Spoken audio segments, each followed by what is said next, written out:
एक गांव में एक पंकज नाम का व्यक्ति अपनी पत्नी के साथ रहता था। वह जिस गांव में रहता था, उसे गांव का सबसे गरीब व्यक्ति वही था। वह मजदूरी करके थोड़े बहुत पैसे कमा पाता था। सके पास रहने को ढंग का घर भी नहीं था। खाने को 2 समय का खाना नहीं था और नहीं अच्छी अच्छी कपड़े थे। गांव वाले पंकज और उसकी पत्नी का जरा भी इज्जत नहीं करते थे। जिस कुएं से सभी गांव वाले पानी लेते थे, अगर उस कुएं से पानी लेने पंकज या पंकज की पत्नी पानी लेने जाते तो सभी गांव वाले उन्हें भाग देते थे।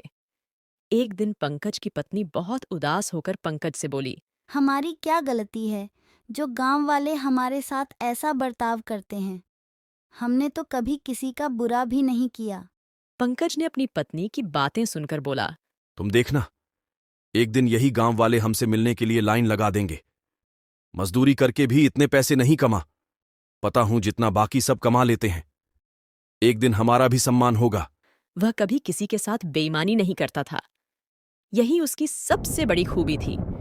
एक रात को जोर की आंधी आई। पंकज का घर कच्चा घर था, इसलिए उसे डर लगने लगा कि पानी के बहाव के साथ उसका घर बह ना जाए। पंकज और उसकी पत्नी ने कुछ जरूरी सामान अपने हाथ में उठा लिए और पास ही अपने चाचा के घर चलने लगे।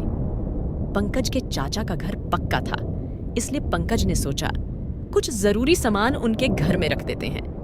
पंकज हाथ में सामान लेकर अपने चाचा के घर तक आया और साथ में उसकी पत्नी भी आए और बोला। चाचा, आपको मेरे घर का हाल तो पता ही है। सारा सामान पानी के साथ बहा ना जाए, इसलिए मैं कुछ अपना जरूरी सामान आपके घर में रखना चाहता हूं। इतना सुनकर पंकज के चाचा ने गुस्से से कहा। क्या अब तुम्हारा सामान मेरे घर पर नहीं? नहीं, मेरी पत्नी मुझे बहुत बोलेगी। मैं नहीं रख सकता। तुम्हारा सामान तुम जाओ, अपने घर में ही रहो। रामू का चाचा गुस्से में अपने घर के अंदर चला गया। पंकज और उसकी पत्नी दुखी होकर घर चले आए। बारिश तेज हो रही थी, इसलिए पंकज और उसकी पत्नी अपने सामान की रखवाली करने के लिए पूरी रात जागते रहे। सुबह हुई, अब तक बारिश बंद हो चुकी थी। अब ऐसी बरसात के मौसम में पंकज को एक भी का नहीं मिल रहा था। कुछ महीने इसी तरह गुजर गए। एक बार पंकज के गांव में कुछ अमीर व्यक्तियों ने एक सप्ताह गांव में मेला लगवाया। सभी अमीर व्यापारियों को निमंत्रित किया। एक व्यापारी अपनी गाड़ी से गांव में गया। अचानक जोर जोर से बारिश होने लगी। उसे व्यापारी की गाड़ी कीचड़ में फंस गई। उसने बहुत कोशिश की, पर उस व्यापारी की गाड़ी कीचड़ से नहीं निकल रही थी। बारिश बहुत तेज हो रही थी। उसे व्यक्ति ने देखा। कुछ लोग वहां से गुजर रहे थे। व्यापारी ने उनसे मदद मांगी। वे वहां से चले गए। लगातार बारिश हो ही रही थी। व्यापारी सभी को आवाज देकर बुला रहा था, पर कोई उसकी मदद करने के लिए तैयार नहीं हो रहा था। तभी पंकज सभी जगह से कम मांगकर निराश होकर घर लौट रहा था। बारिश बहुत तेज हो रही थी, इसीलिए वो दौड़ता हुआ घर जा रहा था। तभी उसने देखा कि एक गाड़ी कीचड़ में फांसी हुई थी। उसे मुसीबत में देखकर पंकज गाड़ी के पास आया और वह कीचड़ से गाड़ी निकलने में मदद करने लगा। गाड़ी के पहिए कीचड़ में अंदर तक धंस चुके थे। पंकज ने बोला। मैं पास से सारी कीचड़ हटाता हूं, आप गाड़ी निकालने की कोशिश करें। कीचड़ से बाहर निकलकर गाड़ी थोड़ी आगे तक गई। पंकज उसे देख रहा था। तभी अचानक से गाड़ी रुक जाती है। गाड़ी से एक व्यक्ति निकलता है और वह पंकज के पास जाता है और बोलता है। हेलो, तुम कौन हो? मेरा नाम रामलाल है। मैं शहर में व्यापार करता हूँ। यह सब सुनकर रामू ने बोला, मैं कई सालों से इसी गांव में रह रहा हूँ। व्यापारी ने कहा। अच्छा, वैसे तुम बहुत अच्छे इंसान हो। पिछले आधे घंटे से मैं यहीं फंसा हुआ था। किसी ने मेरी मदद नहीं की, सिर्फ तुमने मेरी मदद की। तब जाकर मेरी गाड़ी इस कीचड़ से निकल पाई है। मैं यहां मेला देखने आया था। जी कोई बात नहीं, दूसरों की मदद करना तो हमारा फर्ज है। अब बारिश रुक चुकी थी। पंकज वहां से जाने लगा। तभी व्यापारी ने बोला। रुको, क्या तुम मुझे अपने घर नहीं ले जाओगे? ऐसा सुनकर पंकज ने बोला। गरीब के घर जाकर आप क्या करोगे? मेरे घर में चारों ओर पानी ही पानी भरा हुआ है। आप मेला देखने जाइए, मैं घर जाता हूं। रामलाल ने बोला। अब तो मैं एक बार तुम्हारे घर चलकर ही रहूंगा। पंकज मान गया और बोला। जी, अब आप इतना कह रहे हैं तो चलिए। पंकज रामलाल को अपने घर लेकर आ जाता है। रामू की पत्नी एक ओर पानी से बचकर चारपाई पर बैठी हुई थी। पंकज को देखकर वह खड़ी हो जाती है और पंकज बोलता है। सीमा, देखो मेहमान आए हैं, जाओ कुछ खाने के लिए लेकर आओ। रामलाल ने पूछा, तुम काम क्या करते हो?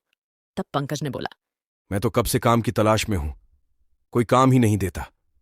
बस इधर उधर से घूमकर कुछ मजदूरी का काम कर लेता हूं। बारिश की वजह से अब वो भी बंद है। पंकज, यह सब रामलाल को बात ही रहा था। तब तक रामू की पत्नी एक प्लेट में एक गुड़ का ढेला लेकर आई और बोली, साहब, हमारे घर में अभी फिलहाल यही बचा है, कृपया इसे खा लीजिए। यह सब देखकर रामलाल ने बोला, तुम्हें कोई काम नहीं मिल रहा है। अगर तुम चाहो तो मैं तुम्हें काम दे सकता हूं। शहर में मेरे पास बहुत से काम होते हैं। सोच रहा था कि किसी ऐसे व्यक्ति को अपने साथ रख लूं जो मेहनती और ईमानदार हो। तुम्हें देखकर मुझे ऐसा लगता है कि तुम में ये दोनों गुण हैं। पंकज ने तभी बोला, कैसे काम करना होगा, आप यह सब मुझे बता दीजिए। मैं आपके साथ काम करने के लिए तैयार हूं। रामलाल ने बोला, कोई जरूरत नहीं है इस घर में रहने की, और मैं तुम्हें कुछ दिनों बाद लेने आऊंगा। तुम मेरे साथ शहर में काम करोगे और वहीं रहोगे। मैं तुम्हें नया घर दिलवा दूंगा। ये सुनकर पंकज और उसकी पत्नी बहुत खुश हुए और पंकज ने गांव में घूम घूम कर इस खुशी को बताया। पर गांव वालों को उसकी बात पर विश्वास नहीं हो रहा था। कुछ दिन बाद रामलालक अपनी गाड़ी से पंकज घर आया और पूछा, पंकज, सारा सामान तैयार है ना? चलो चलते हैं। रामलाल ने पंकज और उसकी पत्नी को शहर लेकर आ गया। उसके बाद उन दोनों को रहने के लिए एक अच्छा सा घर दे दिया। पंकज सारे कम अच्छे से समझ गया था। अब वह रामलाल के साथ कम करने लगा। पंकज का घर बहुत सुंदर था। अब पंकज अच्छे खासे पैसे कम लेता था। कुछ साल बीत गए। पंकज एक बहुत अमीर आदमी बन गया। पंकज ने सोचा, गांव चलते हैं। पंकज अपनी पत्नी के साथ गांव गया और उसने एक बड़ा घर खरीदा। उसे घर को गांव वाले देखने आते थे। एक दिन उसका चाचा उससे मिलने आया और उसके चाचा ने उससे माफी मांगनी। कि मैंने तुम्हारे मुसीबत में मैं तुम्हारा साथ नहीं दिया। मुझे माफ कर दो पंकज। पंकज नाम में चाचा को माफ किया और हंसी खुशी से रहने लगा। हमें इस गाने से सजा मिलती है कि हमें हमेशा ईमानदार रहना चाहिए और लोगों की मदद करनी चाहिए। जो हमेशा दूसरों की मदद करते हैं, उसके साथ हमेशा अच्छा ही होता है और उन्हें ईमानदारी का फल भी मिलता है। कार्टून वीडियो देखने के लिए हमारे चैनल को सब्सक्राइब कर लें, क्योंकि हमारे चैनल पर ऐसी वीडियो आती रहेगी। तो बिना किसी देरी के सब्सक्राइब, शेयर और कमेंट कर दें। तो चलिए फिर मिलते हैं किसी और न्यू स्टोरी वीडियो के साथ।